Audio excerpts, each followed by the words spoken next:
Main तस्मै श्री गुरुवे नमः। श्री परम गुरुवे नमः। परम्पराचार्य गुरुवे नमः।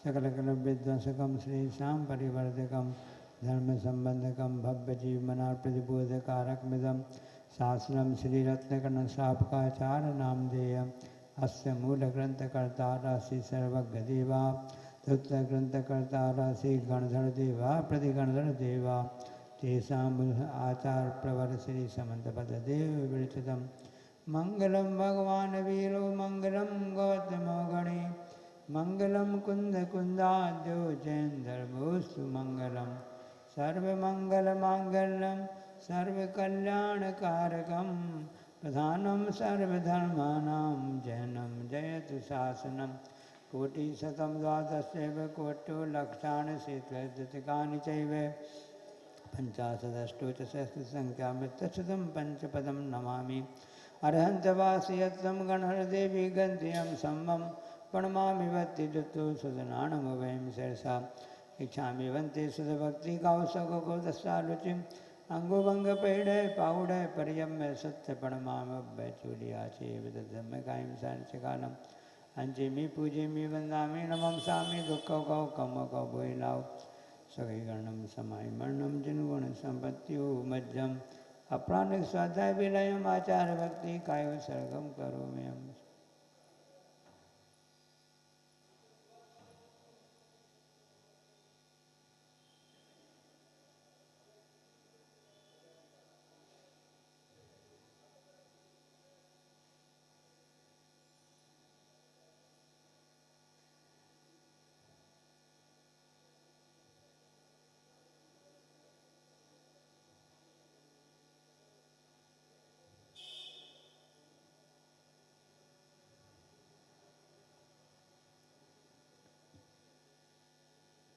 श्रुतजलधिपारगेभ्यः सपरमतिभिभावना पटुमतेभ्यः सुचरितपोनिधिभ्यो नमो गुरुभ्यो गुणगुरुभ्यः छत्तीस गुण समज्ञे पंचविहाचार कण संदर्शे शिष्यानुग्रह कुशले धम्मार्दी सदा वंदे गुरुभक्ति संयमेन यतरन्ति संसार सारम घोरम छिन्नति अट्टकम मम जम मम मरणम न पावन्ति ये नित्यमृतमंत्र होम निरता ध्याना नियोहता कुला षड्कर्मा व्रता सपोदंधना साधु क्रिया साधवा शील प्रावरणा ग्रहणा चंद्रागते ज्योतिका मुक्षद्वार कपाट पाटन पटा पीड़न्तु माम साधवा गुरुवा पांतुलो नित्यम ज्ञान दर्शन नायका चारित्राण गंभीरा मोक्ष मार्गोपदेशका इच्छामि वंदे आर्य भक्ति कौस्तव कौदशालुचिम सम्मनान समदत्तानं पंचव्याचारम आर्यारम आयरादिस्वादिवेश्याणम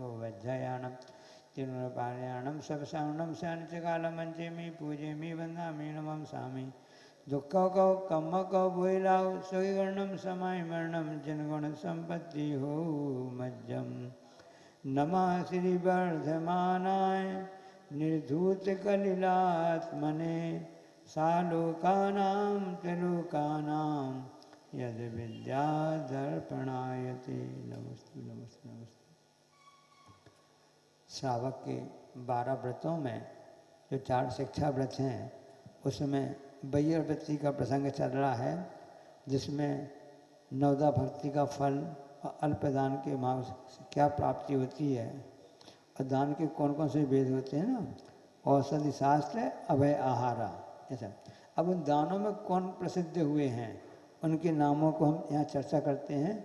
कारिका नंबर 118 118 पुस्तकें रखिए जिनको लेना इसको उठा सकते हैं। श्री सेण वृषभ सेने श्री सेण वृषभ सेने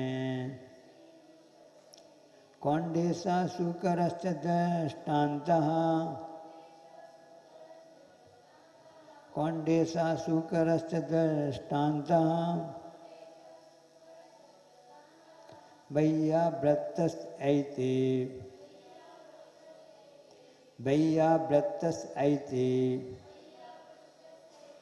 चतुर्विकल्पस्य मंतव्यः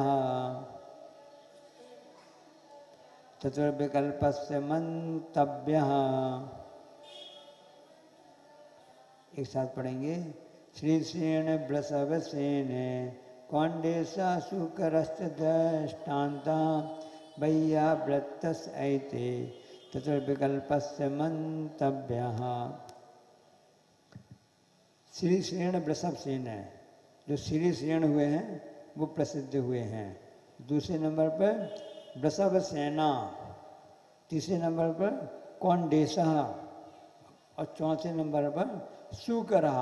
ये दृष्टांत हैं कैसे? चतुर्विकल्प से, चार भेद वाले हैं। काय के हैं? किसके हैं? वैयाव्रत से, वैयाव्रत की दृष्टांत मंतव्य जानना चाहिए। मतलब इसका अर्थ हुआ कि सबसे पहला चार दान होते आहार दान। आहार दान में प्रसिद्ध हुए श्रीसेन नाम के, औषधि दान में वृषभ सेना और शास्त्र दान में कौंडेश ग्वाला और आवास दान में शुकर, ये विशेष प्रसिद्ध हुए। इनके नामों का उल्लेख है, इनके कथन आए गए। विचारणीय प्रश्न यहाँ पर यह है कि इनके नामों का उल्लेख क्यों किया गया, इनको यह विशेष महत्व क्यों प्राप्त हुआ है ना। शावक सब काम करता रहता है, इनका उसमें विशेष लगाव था, जिसके मन में अलग से श्रद्धा आस्था आती है, जिसमें विशेष संवेग वैराग हो जाता है। इसलिए उसके बाद क्या है, सब जानते हैं कि जीवन है तो विनाश है। एक सिक्के के दो पहलू होते हैं ना। बचपन है तो बुढ़ापा भी आएगा, है कि नहीं। विनाश है तो उत्थान भी है, जीवन विनाश भी है।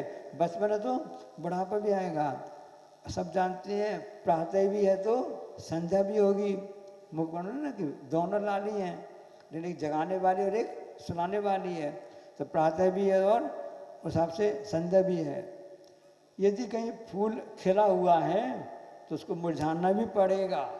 ये जीवन का सत्य है, समझने बात के लिए ना, इससे और नहीं है। जिसने जीवन का सत्य को समझ लिया, एक विचारणीय प्रश्न हम आपको बता रहे हैं कि हम जीवन के साथ में रहते कहाँ हैं। हम जितने समय भी रह रहे हैं, समझ लेना हम मृत्यु के क्लेवर के साथ में रह रहे हैं। जो वस्तु मृत हो चुकी है ना, उसके क्लेवर के साथ में रह रहे हैं। कहते हम घर मकान में रहते हैं, लेकिन अधिकतर समय तो हमारा, बल्कि पूरा समय तो शमशान घाट में व्यतीत हो रहा है। अरे नहीं महाराज जी, हम तो कई महीनों से, साल से नहीं गए शमशान घाट। एक बार 10 साल पहले गए थे। ऐसे आप कहते ना, विचारना आप कि हमारा पूरा समय शमशान घाट में ही जा रहा है। शमशान घाट में किसको ले जाते हैं? जो निर्जीव हो जाता ना, जिंदा में तो ले नहीं जाते हैं। जब इससे आत्मा निकल जाती है तब उसको शमशान घाट में ले जाते हैं। अब सोचना आपकी थिंकिंग हम कहाँ ले जाना चाहते हैं। हम हमारे आसपास पूरा शमशान घाट ही है। ये लकड़ी दिख रही है, ये क्या है? वृक्ष है ना। वृक्ष जीव का एक ना, वृक्ष जो है ना, उसमें जीव था, उससे जीव निकल गया। ये डेड बॉडी है कि नहीं है? पृथ्वी में आप मकान देख रहे हैं, ये सब उस समय उसमें पृथ्वी का एक थे। अब ईंट बन गई, सीमेंट बन गया, सब साफ से हो गया। कौन सी बॉडी है जीव? डेड बॉडी की नहीं है। शमशान घाट नहीं है। शमशान घाट में क्या ले जाते हैं आप? डेड बॉडी ले जाते ना। ऐसे आप विचार करो, पानी उसमें लगा था, पृथ्वी का है, जल का है, अग्नि का है, सब ईंट भट्टे पकाए गए, अग्नि का है, सब हो गए। सब तो डेड बॉडी, पूरा मृत शरीर ही है। हमारे आसपास जितने भी दिख रहा है वो पूरा आपके लिए शमशान घाट का है। आप सोचते रहो कि फलाना निवास, ठिकाना निवास, एक कृपा निवास ये कर रहे हो। देखा जाए तो पूरा शमशान घाट ही है। जिसने इस बात को समझ लिया, यही सत्य है जीवन का, और इसका कुछ भी नहीं है। जीवन में मरण है, जन्म है, सुख है, दुख है, और भी जितने भी संध्या है और सुबह प्रातः काल है, ये उसका परिवर्तन होता रहता है। इसी को बोलते हैं संक्रांति। अभी आपके लिए दक्षिणायन चल रहा है, दिन और छोटे होते जाएंगे, रात बड़ी होती जाएगी। जब बड़ा दिन चालू हो जाएगा दिसंबर में, अभी 14 जनवरी को मकर संक्रांति आएगी। मकर राशि में सूर्य का प्रवेश हो जाएगा। चेंज बदलाव है। एक साल में 2 यान होते हैं ना, 6 महीने के, हाँ 2 यान होते हैं। तो ये बदलता रहता, परिवर्तन है। इसलिए परिवर्तन को, इसको जो ऐसी अनित्य भावना धारण करता है, संसार में सब कुछ नश्वर है, कुछ भी स्थिर नहीं है, एकमात्र प्रभु के दर्शन जो हैं अपनी आत्मा ही है, वही सब वास्तव में हमारे शरण के योग्य है और कुछ भी नहीं है। ऐसे विचारधारा जब चलती रहती है उस श्रावक के में, तब वैसे भाव करता रहता है। उसमें सबसे पहले आया आहार दान में शेषन राजा प्रसिद्ध हुए हैं, औषधि दान में वृषभ सेना प्रसिद्ध हुई है, और से शास्त्र दान में कौंडिस ग्वाला प्रसिद्ध हुआ है, आवास दान में सूकर विशेष रूप से प्रसिद्ध हुआ है। अब सूकर के मन में ऐसे क्या बात आ गई, वो तो तिरंज है, लेकिन उसने उस बात को समझा कि मेरा कर्तव्य क्या है, मेरी ड्यूटी क्या है। पूरे भाव में उसने कैसे कार्य किए थे, वो संस्कार आगे आते रहते हैं, उसके लिए ऐसा होता रहता है। उसने समझा कि सत्य क्या सही क्या है। सुबह ने बताया था ना कि सत्य कड़वा होता है, कड़वा क्या कड़वा लगता क्या, जब झूठ सफेद हो सकता है, सत्य कड़वा क्यों नहीं होता है। यही जीवन का सत्य है कि हमारे आसपास जितनी वस्तु दिख रही हैं सब डेड बॉडी हैं, हम बस जीवित हैं। वो हम इसलिए जीवित दिख रहे हैं क्योंकि हमारे अंदर आत्म तत्व जीवित है, इसलिए है क्योंकि आत्मा जो है वो चेतन है, अचेतन नहीं है। जितनी वस्तुएं सब में चेतन निकल चुका। अब यहाँ चेतन दिख रहा है आपको, बताओ, चाहे ये लकड़ी देख लो, ये देखो, ये जो देखो, हिसाब से जब भी थे ये सब अचेतन हो चुके, अचेतन थे, उनके आधार पर जीव ने उसको आश्रय बनाया था। सब जीव निकल चुका है। तो हम किसके ढेर में बैठे हैं, डेड बॉडी के ढेर के आसपास बैठे हैं। मैं ये तो अच्छा नहीं लग रहा है, तो भोजन ही नहीं हो पाएगा हमारा। सत्य तो यही है, जीवन का सत्य ही नहीं है ना। जो भी भोजन वगैरह आप फल सब्जी अन्न खा रहे हो, वो हिसाब से बृहस्पति का है सब थे, आपने उसको लाया, गर्म किया, उबाल लिया, अचित्य बना दिया, उसे खा रहे हो, तो वो है क्या चीज़। कितनी गहरी बात है ये।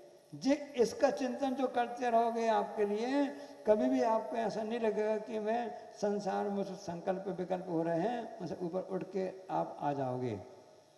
तो उसमें सबसे पहले जो आता है कि अब ये तो सुन के आ गए, और शाम को फिर चिंता लगेगी, जान के अंत करना है।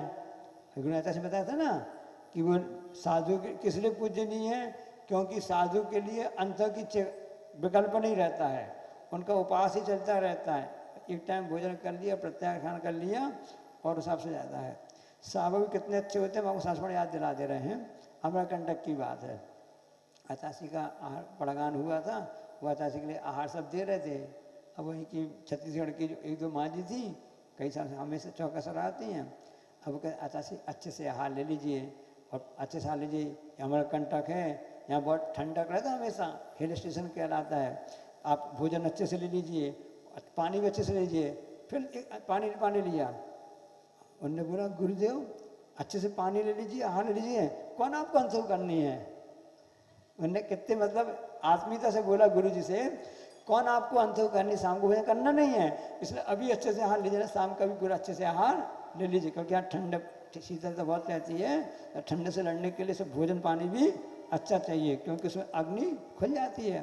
तो ये श्रावक की भावना रहती है, श्रावक की भावना रहती है कि साधु के आहार अच्छे हो जाए, और साधु का संकल्प ही रहता है हमको तो एक ही टाइम भोजन करना है, यदि करेंगे तो, और नहीं करना है तो नहीं करेंगे। 2 टाइम तो 2 बार तो नहीं करेंगे, एक ही भुक्ति का उनका रहता है। इसलिए उपास करते साधु 4 भुक्ति का त्याग हो जाता है। उसमें कल अपने पहले पढ़ा था। तो उस आहार दान में वृषभ सेन नाम की, श्री सेन नाम के वह व्यक्ति प्रसिद्ध हुए हैं। उसका कथानक देख लेते हैं, बहुत ही अच्छा कथानक इसमें, कि एक ब्राह्मण था पाटलिपुत्र में, उसका नाम था रुद्र भट्ट। क्या नाम था? रुद्र ब्राह्मण था। अब वह सभी जितने ब्राह्मण बालकों के लिए वेद पढ़ाता था। अब उसकी दासी का पुत्र था, उसका नाम था कपिल, दासी पुत्र था कपिल, लेकिन तीक्ष्ण बुद्धि का था, लेकिन दासी पुत्र को ऐसा पढ़ाया नहीं जा सकता है, निषेध उनके हिसाब से था, तो उसको नहीं पढ़ाया, लेकिन वह छुप छुप करके उसको पढ़ता रहा है, पढ़ता रहा। तो तीक्ष्ण बुद्धि का था कपिल, कपिल देव नहीं, कपिल नाम का वह जो दासी पुत्र था।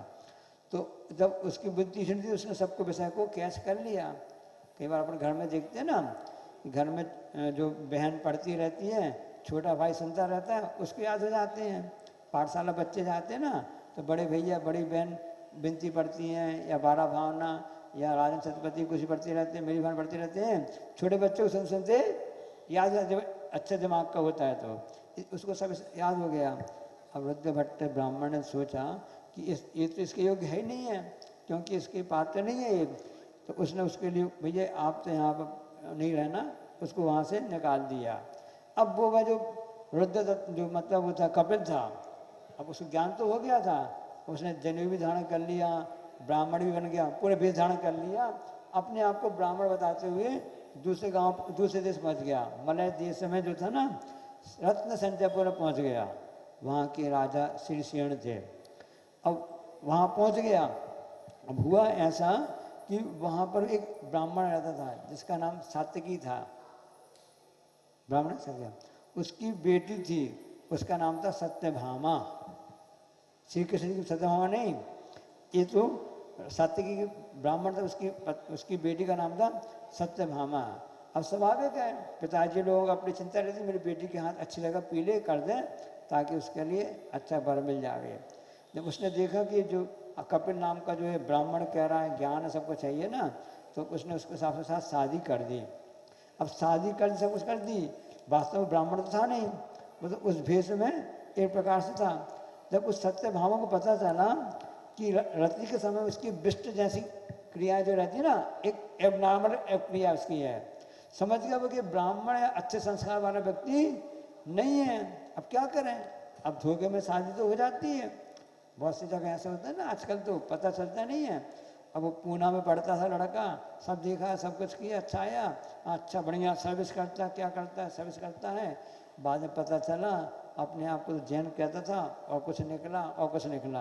अब क्या कर सकते हैं, बहुत सी घटनाएं आती रहती हैं ऐसी गुरु जी के सामने कि लोग करते रहते ऐसे, ऐसा धोखा हो गया, तो ऐसा उसको धोखा हो गया। अब क्या कर सकते हैं, अब उसने सोचा अब क्या जाए। असंयोग से ये हुआ कि जिस ब्राह्मण जो था, जिसका नाम था रुद्र भट्ट था, वह पैदल चलता हुआ घूमते हुए उसी रत्न संचयपुर में वहाँ पहुँच जाता है।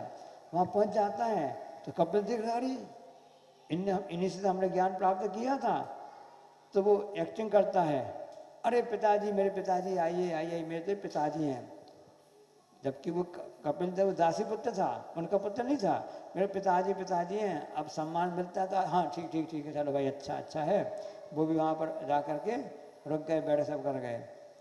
अब सबको बता दिए मेरे पिताजी आए हैं, सेवा किया, सब किया, ताकि उसका सब दबा रह जाए, किसी को ओपन ना हो, पता ना चले। अब वो सत्यभामा समझ तो रही थी कि दाल में कुछ काला है, तो उसने जो ब्राह्मण जो आए थे रुद्र भट्ट, उनको कुछ अच्छी सेवा की, अच्छा भोजन कराया, कुछ दक्षिणा दी, सब किया। और पूछा कि ये जो आप जिनका बेटे कह रहे हैं कपिल आपके हैं, आपके बेटे हैं? हमको तो लगता नहीं है आपके बेटे हैं, आप सही से बता दीजिए क्या है। अब उनको थोड़ा लोग लालच सब दिया, दक्षिणा दी, सब दिया, अच्छा भोजन कराया, उन्हें बता दिया कि वैसे ये हमारे गांव का ही है, मेरी दासी पुत्र है, मेरा बेटा नहीं है, ये तो दासी पुत्र है। ऐसा उस समय पोल खुल गई। अब उस समय जब पोल खुल गई, अब वो सत्यभामा क्या करती, अब उसके लिए जो कपिल वापस आएगा तो फिर दिक्कत आएगी। तो उस सत्यभामा ने जाकर के राजा क्या शरण ले ली। राजा की जो राजा था ना, श्रीसेन राजा, उसकी बड़ी रानी नाम सिंह नंदिता था, सिंह नंद नाम उसकी रानी थी। रानी के पास पहुंच गई कि रानी, मेरे साथ ऐसी घटना घट गई है, और मेरा पति जो है वो वास्तव में ब्राह्मण नहीं है, मेरी रक्षा कीजिए। तो देखो उस रानी ने भी उसको अपनी बेटी समझ कर घर में रख लिया, सत्यभामा को अपने घर में रख लिया। वहाँ छुटकारा पा करके राजा के घर में आ गई। अब राजा रानी उसको बेटी समान उसके साथ व्यवहार करते थे। जे कहलाती है उदारता, दया। जहाँ पर दया होती है वहीं पर अहिंसा धर्म होता है। अब उसकी कोई नहीं था, गांव की थी, लेकिन उस हिसाब से वो आ गई, हिसाब से हो गया। और एक बार ऐसा हुआ, 2 चाणक्य मुनि महाराज, जिनका नाम था अर्क कीर्ति और अमित गति नाम के, ऐसे वे 2 महाराज वहाँ से निकले। उनके लिए उन्होंने चांडित्य मुनि होते हैं, उनके लिए श्री श्री राजा ने और सेनिधि नाम की रानी, दोनों ने उनके लिए नवदा भक्ति पूर्वक आहार दान दिया। आहार दान दिया और जो बेटी थी सत्यभामा थी, उसने उसे पूरी उसमें सहायता की, बाहर बैठ करके पूरे से अनुमोदना करती रही आहार दान का। उसके फल स्वरूप राजा श्रीसेन और रानी सेनिता और उनकी जो सत्यभामा तीनों मरण करके नवदा भक्ति के उस प्रभाव से भोग भूमि में उन्होंने उत्पन्न हुए। अब वही भूमि उत्पन्न के बाद में फिर स्वर्ग गए और स्वर्ग से आकर के उसी परंपरा के कारण से शांतिनाथ भगवान जो तीर्थंकर हुए ना, उस जीव को उत्पन्न हुए। तो वहाँ श्री कृष्ण राजा ने आहार दान के प्रभाव से और उसकी पत्नी ने और उस बेटी से, इसके प्रभाव से भोग भूमि जैसे स्थान को प्राप्त किया और बाद में स्वर्ग जा करके वहाँ से करके सूर्य में तीर्थंकर शांतिनाथ भगवान हुए। ये आहार दान में इसलिए उस शरण का, श्री शरण का नाम प्रसिद्ध होता है, जिन्हें अपनी भक्ति से, अपनी सामर्थ्य से और अपने एक पुरुषार्थ से वस्तु स्वरूप को समझ करके उन्हें ऐसा सत्कार किया। इसलिए उनका नाम भी आचार्य समझ महाराज जी के लिए इसमें लिखना पड़ा कि आहार दान में प्रसिद्ध कोई हुआ तो वह श्री कृष्ण नाम के राजा प्रसिद्ध हुए। इसी में औषधि दान की बात आती है। इसमें बहुत अच्छी कथानक है, यदि इसको आप सुनेंगे तो बहुत ही अच्छा रहेगा। इसमें वृषभ सेना, हाँ अल्लाह ने दिया, अब क्योंकि अब जैसा भी उसमें था ना, हाँ अनुमोदना की थी, दान वास्तविक सबकी होगी ना, हाँ तो उससे प्रभाव से होता है ना, सब हो जाता है। तो उसी औषधि दान में प्रसिद्ध हुए वृषभ सेना नाम की एक बालिका थी, जो महिला थी, उसको इसका मिलता जुलता विशल्या जैसे इसका कथानक चलता है, इसको अपन देख लेते हैं। ये प्रथमान युग की जो कथानक बताए जा रहे हैं, ये असंख्य कर्म की निजा के साधन बन रहे हैं। क्योंकि वह श्रावक जो होता है ना, आगे बताएंगे पूजा का फल क्या होता है। इस समय आपका मन लग रहा ना, घर गृहस्थी मन नहीं लग रहा है, अशुभ कर्म से बच गए, यहाँ आप शुभ कर्म कर रहे हैं ना, शुभ कर्म का आश्रय हो रहा है, यानी पुण्य का आश्रय हो रहा है। भी कथाओं में, झंझट में, कमाई धलाई में, इस समय आपका दिमाग हट करके यहाँ एकाग्रता आ गई, ये आपके लिए शुभ कर्म पुण्य आश्रय का कारण बन जाता है। इसलिए पुण्य आश्रय कथा कोश ग्रंथ भी ग्रंथ का नाम है, क्या नाम उसका, पुण्य आश्रय कथा कोश। उसको पढ़ने समय पुण्य का आश्रय कैसे हुआ उसको बाद में पढ़ेंगे तो अब लगे कि हाँ ऐसी ऐसी घटनाएं भी हुई हैं कि जिनके विपरीत परिस्थिति में भी वह श्रावक श्राविका ने अपने धर्म का पालन करते हुए अपने संयम को सुरक्षित रखा है। उसके लिए बताए जा रहे हैं कि जनपद देश के कावेरी पत्तन में एक राजा उग्रसेन रहते थे। वहाँ पर धनपति नाम का एक सेठ रहता था, उसकी पत्नी का नाम धनश्री था। सुन में ना, सेठ जी का नाम धनपति, स्त्री का नाम धनश्री, उनकी वृषभ सेना नाम की पुत्री थी। और उस रूपति नाम की एक धाय भी थी, जो व्यवस्था देखती थी ना धाय। एक दिन क्या हुआ कि वृषभ सेना ने स्नान किया होगा तो पानी वहाँ पर इकट्ठा हो गया, तो वहाँ से एक कुत्ता था जिसको खास खुजली हो जाती है ना कुत्तों को, तो वो कुत्ता वहाँ पानी के अंदर गिरा, वहाँ से निकल गया। देखो अरे ये कुत्ता तो ठीक हो गया, उसको खुद नहीं मालूम कि ऐसा है। जब उस धाय ने देखा अरे ये कुत्ता ठीक हो गया, ये जिसकी मैं सेवा करती हूँ, जो वृषभ सेना बेटी की, उसके नहाने के पानी से इतना अच्छा हो गया है, तो उसने कहा चलो ये तो पुत्री का जल है। तो उसने अपनी माँ से कहा, बात बता दी ऐसी बात है। तो उसकी माँ जो थी 12 साल से नेत्र रोग था, 12 साल से नेत्र रोग था। अब आप पता लगाने की कहाँ है कैसा पानी व्यवस्था ढूंढे, अभी पता चल जाए चमत्कार को नमस्कार पंचम कांड चल रहा है, पता बस चल जाए ऐसा हो रहा है। कैसे कैसे अंधविश्वास में लोग फंसे रहते हैं। आप देखो तो सही कि उसने ऐसा क्या काम किया था कि ऐसा हो रहा है, इसको आप देखो। अब आजकल के आते ना, कोई पर्सी वाले बाबा आते हैं, कोई कुर्सी वाले बाबा आते हैं, कहीं कुछ करते आते हैं, लोग कैसे कैसे अपने समय बर्बाद करते हैं, पैसा बर्बाद करते हैं सिर्फ यहाँ वहाँ के लिए। एक ऐसा कथानक इसमें आता करता है, किसमें पढ़ा था। तो इस तरह से माता ने परीक्षा करने में, देख लो उस पानी से अपने आँख धोई, उस आँख से उसकी नेत्र रोग ठीक हो गया। अब उस हिसाब से वह प्रसिद्ध हो गई, क्योंकि दो दिन घटना घट जाती है ना, अपने आप फेमस हो जाते हैं। लोग भगवान के पास जाते हैं दर्शन पूजन करने के, सब करने के लिए। मनौती शब्द आता ना, देवी बड़ी मनौती वाली हैं, देव बड़े मनौती वाले हैं। अब 100 लोग जाएंगे तो 2-4 लोगों का अपने आप काम हो ही जाता है। क्यों हो जाता है? क्योंकि पुण्य कर्म आ जाता है। अब उन्हें बता दिया फलाने ऐसा, भीड़ लग जाती है, बिल्कुल भेड़िया दसान जैसी। जबकि वास्तव में ऐसा नहीं है। हमारे कर्म ही हमारे सुख दुख के कर्ता होते हैं। आपकी भावना अच्छी रही, लेकिन आस्था विश्वास भी काम करता है।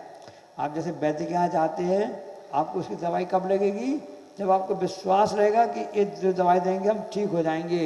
यदि वो राख भी देगा, राख की पुड़िया भी देगा, आप ठीक हो जाते हैं, क्योंकि आस्था श्रद्धा आपको ही है। आस्था श्रद्धा ने आपके लिए पुण्य कर्म बढ़ा दिया और पाप कर्म का अनुभाग था उसको कम कर दिया। एक अचानक ऐसे बनता ना, तो पुण्य कर्म का अनुभाग बढ़ गया और पुराना जो आपका पाप कर्म का अनुभाग था वो कम हो गया, तो आप ठीक हो गए। आरोप उसमें आ जाता है, तो आपकी आस्था श्रद्धा काम करती है। तो जब उसने पानी लगाया उसके ठीक हो गए। अब उसी समय जिस राज्य में रहती थी उसके यहाँ पर रणपिंगल नाम का मंत्री था, और उसने मृगपिंगल के लिए भेजा, तो वहाँ पर उन्होंने सब विष मिश्रित पानी पी लिया। उसी देश के राजा ने पता चला, लौट के आए, तो उन्होंने कहा भैया क्या करूं? तो उन्होंने उसी वृषभ सेना के जल को उनको पिला दिया, सब ठीक हो गए। अब उग्रसेन वहाँ पर आ गया, भाई किसने कैसा क्या हुआ? तो उसने फिर क्या किया, रणपिंगल जल का वृत्तांत सुना। तो राजा ने कहा भाई मुझको भी वो पानी दे दिया जावे। अब सेठ जी ने सोचा कि मेरी बेटी के नहाने का पानी में पैर का हुआ, राजा परमात्मा माना जाता है, भगवान का स्वरूप माना जाता है। अब इतने बड़े राजा के लिए हम अपनी बेटी के स्नान का पानी कैसे दें? ऐसा वो सोचता रहा, तब भी उसने करके उसको पानी भिजवा दिया। अब वो राजा भी उससे ठीक हो गया। अब पूछा उसने, रूपवती ने सब बता दिया कि ऐसी ऐसी घटना है, ऐसा हो गया। तो फिर सेठ को बुलाया, क्यों सेठ जी इधर आओ।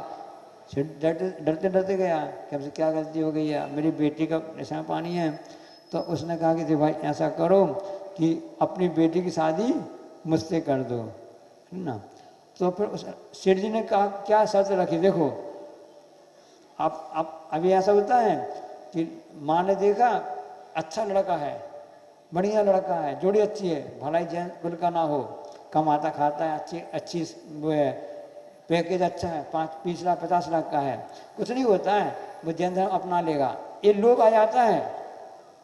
ऐसा बहुत होने लगा आजकल है। लेकिन वहाँ पर वह सेठ जी क्या शर्त रख रहा है कि हे राजन, यदि तुम जिन प्रतिमाओं की अष्टनिका में पूजा करते हो, अब पिंजड़ों में इससे जितने भी पक्षियों को छोड़ते हो, आप बंद नहीं करना, दया रखना, और जितने भी बंदी गृह में जितने मनुष्य हैं सबको आप छोड़ दो, तो हम अपनी बेटी आपके साथ शादी कर सकते हैं। ये शर्त रख दी। तो राजा, उसको तो बेटी से मतलब था, हाँ ठीक अच्छी बात है। उस राजा ने क्या किया, उग्रसेन राजा ने कि सभी पंछियों को छोड़ दिया और अष्टनिका व्रत वगैरह सब पूजा पाठ सब किए। जेल में जितने भी व्यक्ति थे सबको छोड़ दिया, जितने जेल में थे, एक को नहीं छोड़ा उसने, एक व्यक्ति को नहीं छोड़ा। आगे बताएंगे। उसका नाम था पृथ्वी चंद्र। पड़ोसी कोई राजा था, कोई युद्ध में हार जीत हो जाती ना, तो उसको पकड़ के फिर कैद कर लेते हैं। अब उसने उसको बंद किया, छोड़ा नहीं। अब जब पता चल गया कि सबको छोड़ा गया है, अभी पृथ्वी चंद्र की पत्नी ने सोचा कि मेरे पति को क्यों नहीं छोड़ा गया है। अब क्यों छोड़ा गया है? क्योंकि जो वृषभ सेना के साथ शादी हुई है ना, वो बड़ी दयालु महिला है, उसके पिताजी ने ऐसी शर्त रखी थी, इस सबको छोड़ा गया है। अब उसने दिमाग से काम किया। पृथ्वी चंद्र जो जेल में बंद था ना, उसकी पत्नी ने क्या काम किया, जगह जगह भोजनशाला खुलवा दी, औषधशाला खुलवा दी, अच्छे अच्छे काम किए, अपने नाम से नहीं, वृषभ सेना के नाम से। किस नाम से? वृषभ सेना के नाम से उसने सब जगह खुलवा दिए। अब सब जगह चर्चा होने लगी। अब पता चला कि अब उसने खुद तो खुलवानी थी बेटी ने, प्रसव सेना ने। अब बाद में पता चला कि भाई ऐसा कैसे क्या हुआ। जो रूपवती धाय थी ना, उसने पूछा, क्यों बेटी तुमने सब नाम खुलवा दिए अपने नाम से, मुझको बताया भी नहीं। तो प्रसव सेना कहती, नहीं मुझको पता ही नहीं कि उसने तो खुलवा नहीं थे। वो तो पृथ्वी चंद जो जेल में बंद था ना राजा, उसकी पत्नी ने उसके नाम से खुलवा दिए थे।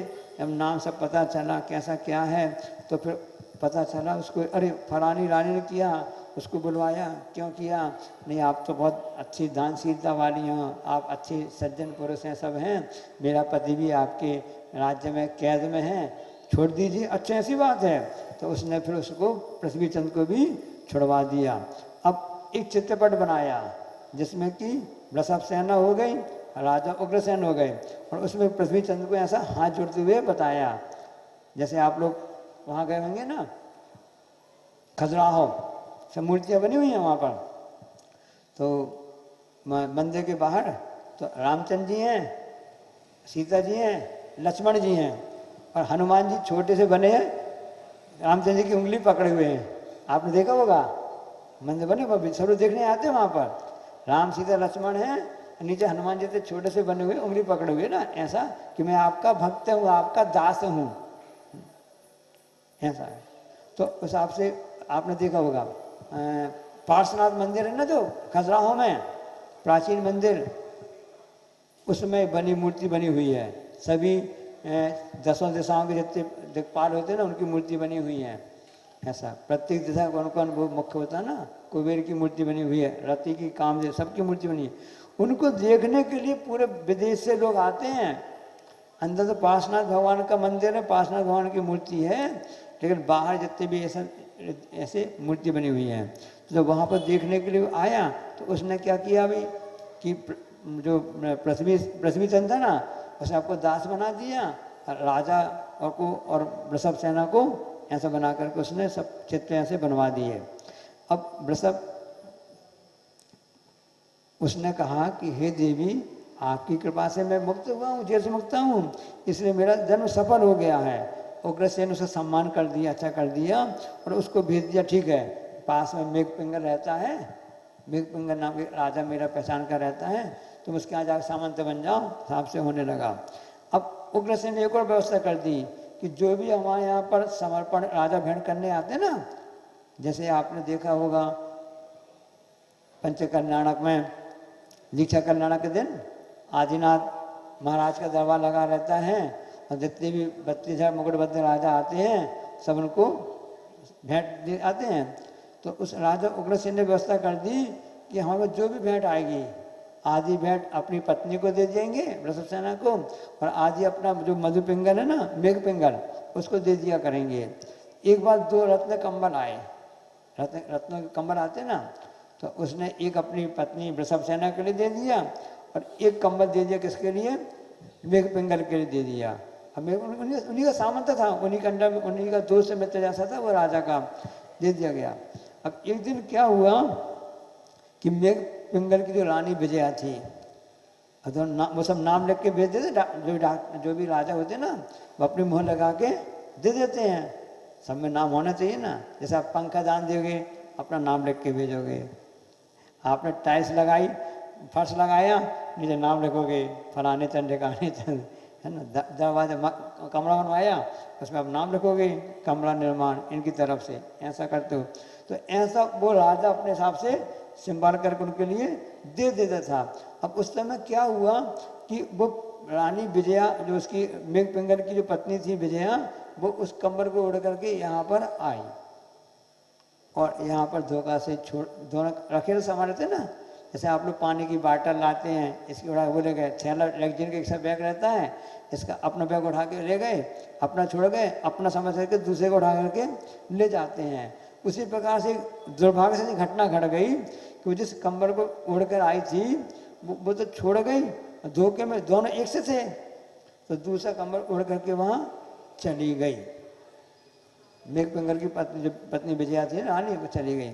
अब जो राजा उग्रसेन अपने घर पर आया, अपने महल पर आया, और अपनी उसकी पत्नी रानी कहलाई, वृषभ सेना कहलाई, उसने देखा अरे ये कंबल तो हमने उस राजा मेघपिंगल को दिया था, तब बस कैसे आ गया, अब शक दिमाग में घूम गया।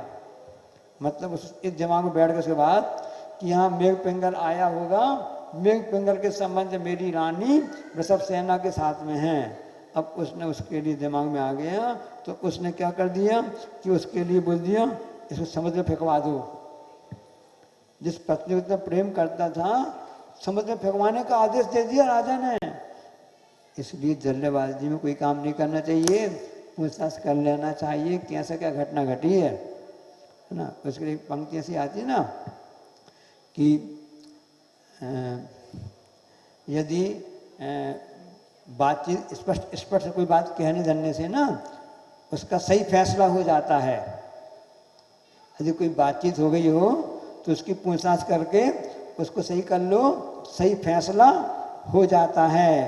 यदि पूछताछ नहीं की तो शक के कारण फासला हो जाता है, फैसले की जगह फासला हो जाता है। यही हुआ कि उस राजा ने जल्दबाजी में ऐसा निर्णय किया तो फैसला नहीं कर पाया तो फासला हो गया, और अपनी पत्नी के लिए आदेश उसको दे दिया गया कि तुम्हारे लिए समुद्र में फेंकवाया जाता है। लेकिन वो तो इतनी अच्छे परिवार संस्कार की थी, पतिव्रता थी, उसके प्रभाव से ये ऐसा हो गया कि उससे जल देवता ने उसकी रक्षा कर दी।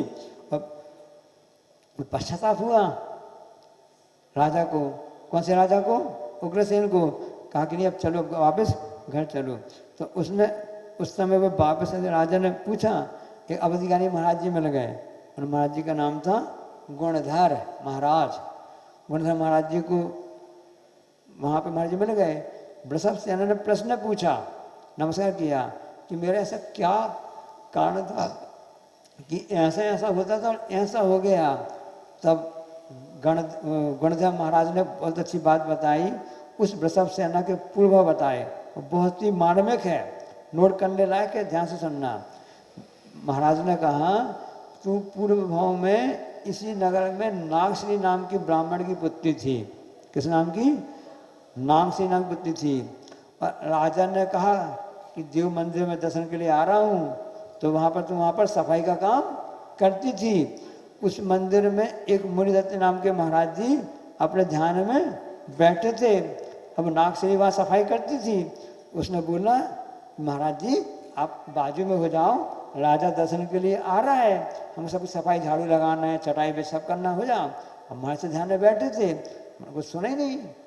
अब उसको गुस्सा आ गया, महाराज जी हमारी बात तो सुन नहीं रहे हैं।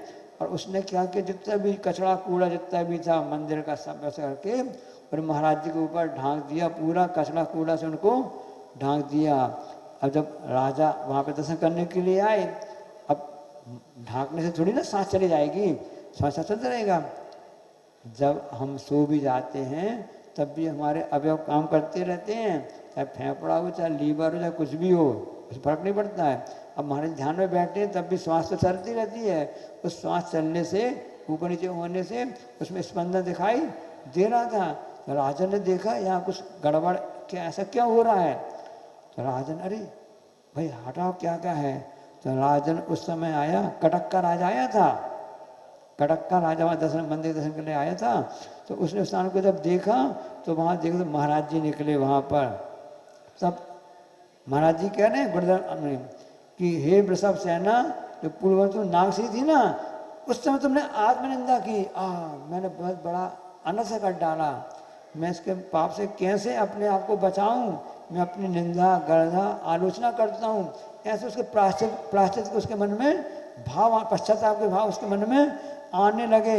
देखो, और उस निंदा से तुमने धर्म में उसकी आस्था श्रद्धा और बढ़ गई। और तुमने फिर क्या किया, जो मुनि को पीड़ा हो गई थी ना, तुमने आराम से उन सबकी औषधि की व्यवस्था की, जो उनके लिए उन सब की तुमने बई अगरबत्ती की, सभी जगह जहाँ मलहम लगाना था, ड्रेसिंग वगैरह तूने की पूरी करके, सब व्यवस्था करके तूने बहुत आहार के साथ उनके लिए औषधि आदि की व्यवस्था करके सेवा की। तो तू निदान करके मरी, तो धन श्री और जो धनपति नाम के उनके तो वृषभ से नाम की बेटी हुई। उस पुण्य के प्रभाव से तुमने मुनि की बई अगरबत्ती सेवा की, पहले तो तुमने उपसर्ग किया, बाद में तुमको पश्चाताप हुआ, तुमने उनकी सेवा की, इतनी सेवा करने के बाद भी तुमको इतना सब पुण्य मिल गया। अब आपके मन में विचार आएगा कि पहले से मुन महाराज जी ने ऐसे निंदा की, निंदा मतलब मन के लिए उपसर्ग किया है, उसको ऐसा फल क्यों मिला? सबकी अलग अलग व्यवस्था है। आप जितना अच्छा कार्य करोगे उतना अच्छा पुण्य मिलता जाएगा, उसमें जितना गलत काम करोगे दोनों फल तो भोगना ही पड़ेगा। उसको कुछ नहीं होता कि आप खूब अच्छा कर लो। कई लोग आके कहते हैं ना, हम बीमार पड़े सब हैं, ऐसे दिक्कत आ रही है, हम रोज अभिषेक भी कर रहे हैं, पूजन भी कर रहे हैं, महिलाएं भी कहती हैं कि हम रोज पूजन भी कर रहे हैं, आहार दान भी दे रहे हैं, वजन भी दे रहे हैं, सब कुछ कर रहे हैं, तब भी हम ठीक नहीं हो रहे, माला फिर रहे हैं, इतना सब कर रहे हैं, ठीक ही नहीं हो रहे। क्यों नहीं हो रहे हैं? ये अभी आप कर रहे हो, पहले आपने क्या किया था उसका फल भोग रहे हो, अब जो करोगे उसका अच्छा फल बाद में आपको मिलेगा। ये कर्म अटूट सिद्धांत है। कर्म एक ऐसा सीए है जो मुनीम है, कि जो मुनीम होते हैं ना, सीए होते हैं, जो जिसको बोलते हैं खजांची बोलते हैं, उनके हिसाब किताब में गड़बड़ तो हो जाता है, कई बार धोखे से, कई बार चला करके घोटाला वगैरह हो जाता है। कर्म एक ऐसा मुनीम है जो इतना से भी घोटाला नहीं कर सकता है, उसके हिसाब किताब में कभी भी गड़बड़ नहीं हो सकता है, पाई पाई का हिसाब रहता है। प्रत्येक जीव का, प्रत्येक का अलग अलग खाता है। जैसे वर्तमान प्रधानमंत्री जी ने ऐसा कर दिया, प्रत्येक नागरिक का खाता खुल गया ना, जन धन खाता। अब आपको कोई पैसा सीधा आपके खाते में आएगा, बीच में कुछ भी गड़बड़ नहीं होगा। कि वो जो गरीब होते हैं ना, बीपीएल होते हैं, उनके लिए सब कुछ खाते में पैसा आएगा, ताकि आपके लिए कोई बीच में दिक्कत नहीं जाए, इसमें खाता खुल गया। कर्म ने ऐसा प्रत्येक व्यक्ति का, प्रत्येक जीव का अलग खाता खोल के रखा है, सबके नंबर अलग अलग हैं, उसमें उस हिसाब से जमा खर्च होता रहता है। एक समय में जो आपने परिणाम किए, एक साथ 8 कर्म बनते हैं, 7 कर्म बनते हैं, कभी आयु मिला करके 8 हो जाते हैं, और सबका विभाजन भी अलग अलग हो जाता है। सबसे अधिक जो जाता है वो वेद जी के खाते में जाता है। कर्म सिद्धांत की बात बता रहे हैं, तो ऐसा खाता अलग अलग होता है, सबका फल मिलता है। अब वहाँ पर तो उसे जो वृषभ सेना थी बेटी ने, उसने यहाँ पर तो ऐसा खाता में अपना अशुभ कर्म का करके उसको जमा कर लिया, यहाँ वैयवृत्ति करके शुभ कर्म वाली वस्तु कर लिए। उसके प्रभाव से क्या हुआ, उसके जल से सभी लोग दूर हो जाते थे। लेकिन जो अशुभ खाता खोल लिया था, उसमें जो जमा हो गया था, उसके कारण से उसको ये बदनामी सहन करनी पड़ी, उसका प्रभाव पड़ा, है ना। कि जो तूने मुनि महाराज जी के लिए झाड़ू से मार करके, कचरा ढेर से लगा करके ऐसा कर दिया था, इसलिए तू इस कारण से तुमको इस कलंक को प्राप्त हुई है। और तुमने अच्छा काम किया, औषधि दान दे करके तुझको सर्वोच्च रिद्धि का फल प्राप्त हुआ है। ये तो जैसे विशल्य को नहीं थी क्या? नहीं, तो ये वो रिद्धि नहीं है, मुनि महाराज की रिद्धि वाली नहीं है, ये तो उसके प्रभाव से ऐसा फर्क पड़ जाता है। कोई बाधा नहीं इसमें, तो आराम से उसमें हो सकता है। बहुत से जो वैद्य डॉक्टर होते हैं, सामान से कोई भी महसूस होते हैं ना, हाथ रख से ठीक हो जाते हैं, ऐसा एक गार्ड गिफ्ट से हो जाती है, शक्तियाँ ऐसी आ जाती हैं। इसको शब्द ऐसे नहीं है कि जो तापसी वगैरह होते होंगे, अन्य होते हैं, सबके लिए हो जाता है ना, ये तो हो जाता है। कई लोगों को सिद्ध रहती है ना, तो हो जाता है। तो ये समझ लीजिए कितनी अच्छा कथानक है कि इसको हमेशा पढ़ते रहोगे, तब आपके मन लगेगा कि हाँ वास्तव में हमको जो सेवा करना चाहिए, सब कुछ करना चाहिए, क्योंकि सेवा से बड़ा कुछ भी नहीं है। जिसको अवसर प्राप्त न होता, उसे न कोई चारा है, पर जो अवसर पाकर खोता, वह दुर्मति का मारा है। जो अन्य स्थान में रहते हैं, मलिच्छ देश, मलिच्छ खंड है, कुछ भी हैं, जैसे आप यहाँ पर रहते हैं, अब अपने भारत देश में ऐसे स्थान है जो जहाँ पर कि नीग्रो वगैरह ऐसे रहते हैं ना, जो आदिवासी खूब भीड़ वगैरह रहते हैं, उनको साधन ही नहीं है, उन्हें ना उपदेश मिल पा रहा, ना पात्र मिल पा रहे, ना कुछ मिल पा रहे हैं। उनके लिए क्या कर सकते हैं, भाड़ में सकते हैं। लेकिन जिनको अवसर प्राप्त हो रहा है, वो यदि अवसर का लाभ नहीं ले रहा है, तो वो दुर्मति का मारा है, ऐसा कहा जाता है। इसलिए आचार्य महाराज जी ने स्वयं कहा था कि जो ध्वजारोहण की बात की थी और ध्यान की बात की थी, तो उसमें जब मृत्यु महोत्सव में आता ना कि सकल कर्म का वह अनुपम फल, प्रभु ने भव मरण कहा, जीवन मंदिर तुल्य शिखर में स्वर्ण कलश सन्मरण रहा, है ना। कि जीवन रूपी मंदिर यदि आपका जो है, आगे आपने व्रत वगैरह अंगीकार कर ली, चाहे व्रती बन गए हो, देशव्रती महाव्रती बन गए हो, यदि उसमें जब तक अंत में कलशारोहण या ध्वरण नहीं होगा तो आपका मंदिर कंप्लीट पूरा नहीं माना जाएगा। वो स्वर्ण जो आपका स्वर्ण कलशारोहण है या ध्वजारोहण है ना, वो संलेखना के लिए कहा गया है, इसकी विशेष बताई है।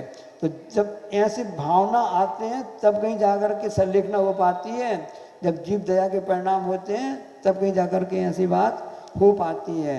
इस प्रकार से वह हमने आज 2 कथानक देखे, जिसमें एक था कि औषधान में वृषभ सेना प्रसिद्ध हुई और से आहार दान में शिष्य नाम के राजा प्रसिद्ध हुए। इसी प्रकार से सब शास्त्रदान में बात आती है। कौंडिस ग्वाला की बात आती है।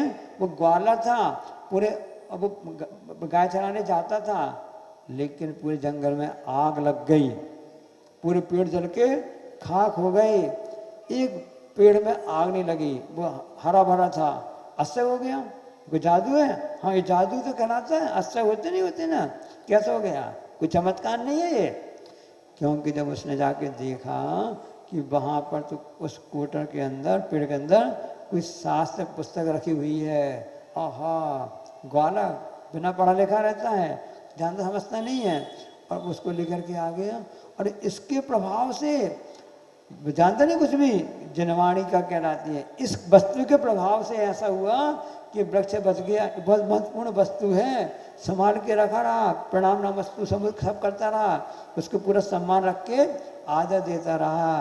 और जब कोई ऐसा मौका आया तो कोई महाराज जी आए, हम तो नहीं जानते, आप ही पढ़ो इसमें क्या लिखा है, उनके लिए शास्त्र उनके लिए दे दिया, और सब जानते हैं। उतने के प्रभाव से अगले जो भी भाव में वह आचार्य कुंद महाराज हुए, जिन कहा जाता है कि 10 वर्ष के उन्होंने कभी कपड़े पहने नहीं, शायद आचार्य कुंद 10 कुंद आचार्य महाराज ने, उनके लिए ऐसा आता है, या मतलब बहुत जल्दी आचार्य बन गए थे कुंद आचार्य, जो कि दिगंबर आमनाओं के सबसे मुख्य आचार्य माने जाते हैं। और ऐसे आचार्य महाराज बन गए सिर्फ उस कौंडिस ग्वाला ने शास्त्र दान किया था, उसके प्रभाव से। कोई ना बोली ली, ना कुछ नहीं लगाया, ना कुछ फोटो खिंचवाई, कुछ नहीं किया, सिर्फ जनवाणी के प्रति आदर सम्मान रखा, नहीं जानता था।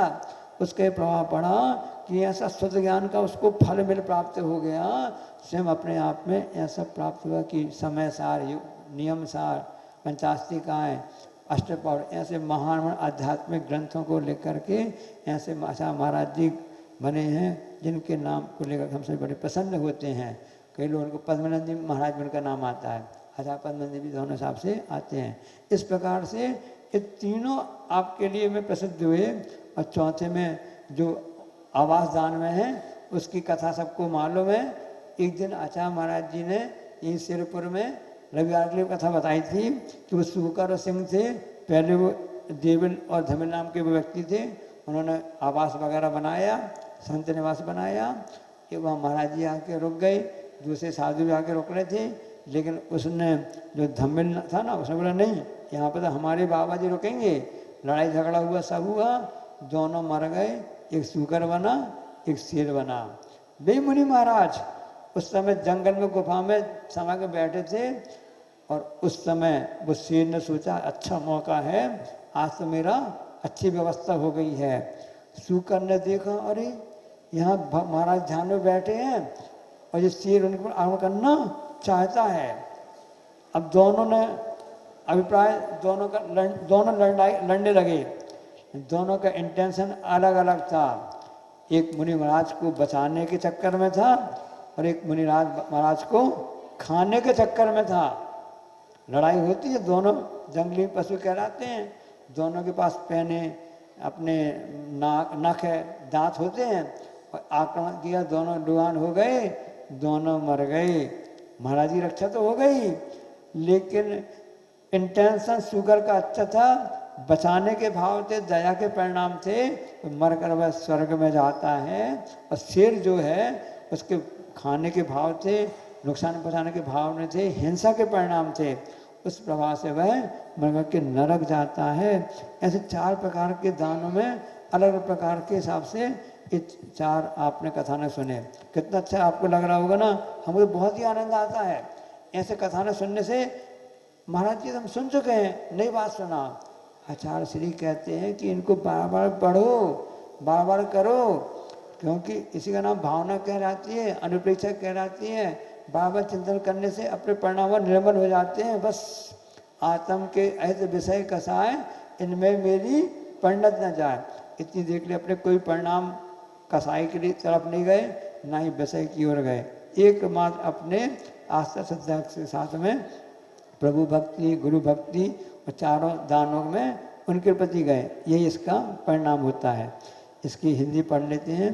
प्रजापाल शीर्षेण नाम का प्रथम दान में ख्यात रहा, हुई वृषभ सेना वह औसत महादान में ख्यात रहा, तथा रहा उपकरण दान में नामी है कोंडेश अहा, सुकर वह आवास दान में यह गुरु का उपदेश रहा।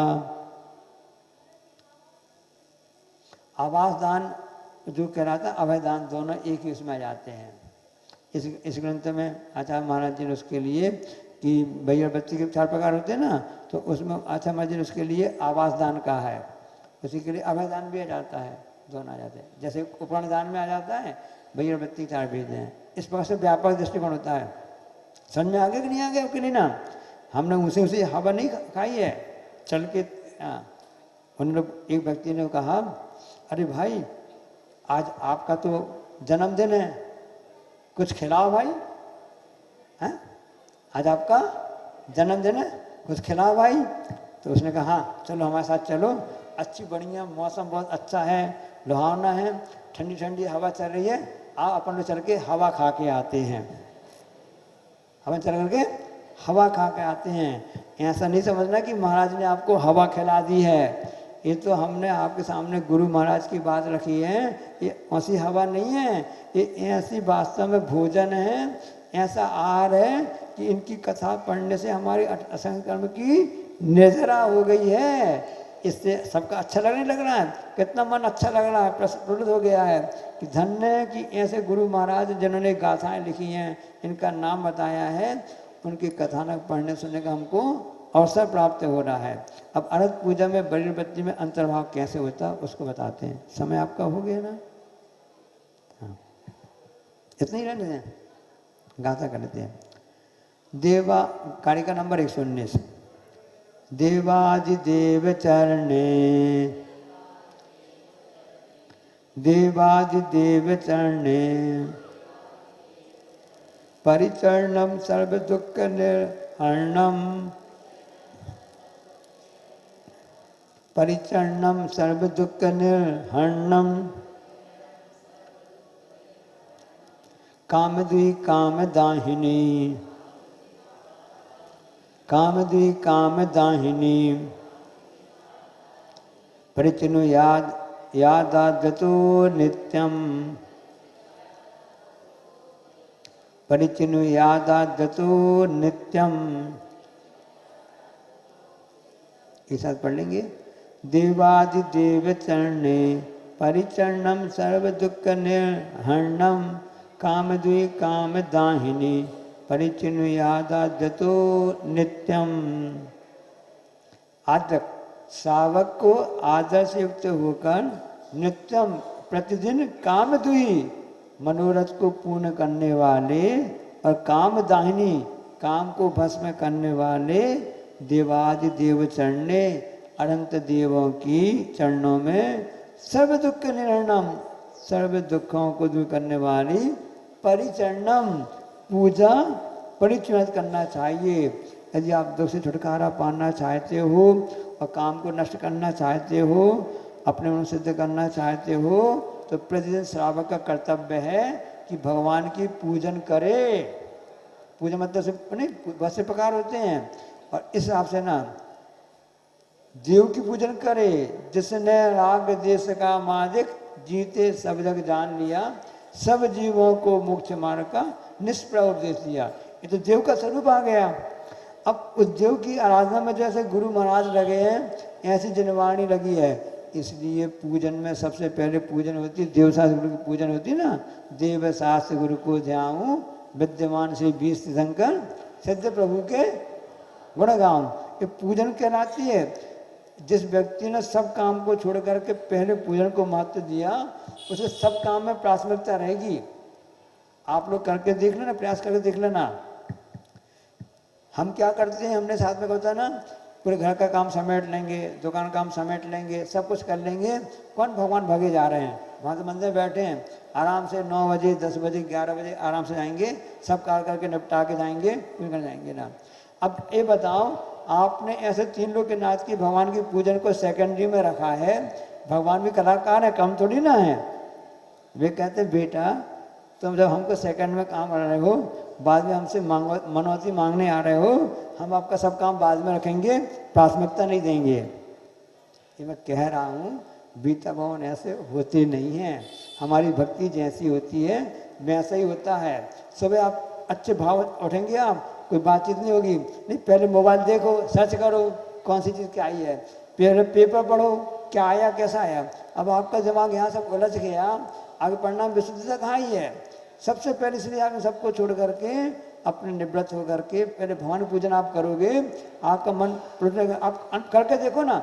हमारा कहना ये है कि जब बीमार पड़ गए, एक डॉक्टर को दिखाया ठीक नहीं हुए, दूसरे डॉक्टर को दिखाया उसकी दवाई ठीक नहीं हुई, तीसरे दिखाया ठीक नहीं हुए ना, है ना, परेशान हो गए ना।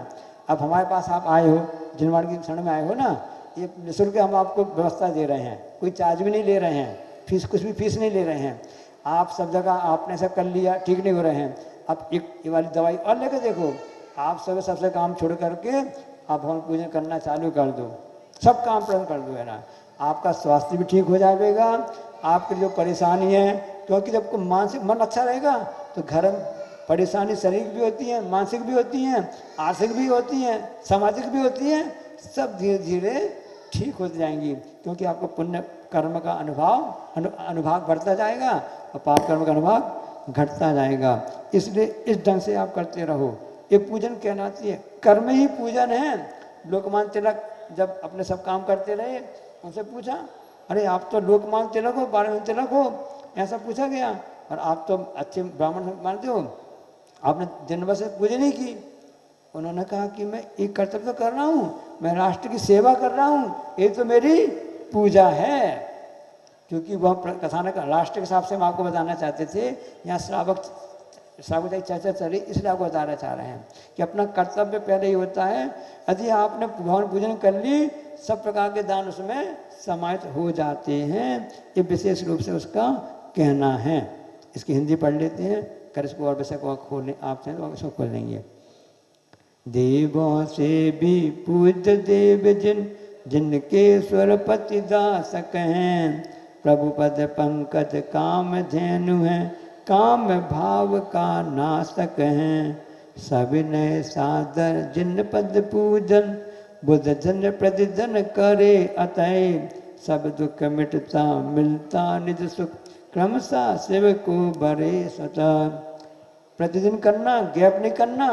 ऐसा नहीं कि आज रविवार छुट्टी है, आज हमारे छुट्टी, आज तो हमारे पूजन की भी छुट्टी है, इसको प्रतिदिन करना। प्रतिदिन कहाँ है, ऐसा नहीं कि जैसे उस भिखारी जैसे आज तो हमारी छुट्टी है, सुना दें चुटकुला, सुना दें छुट्टी वाला।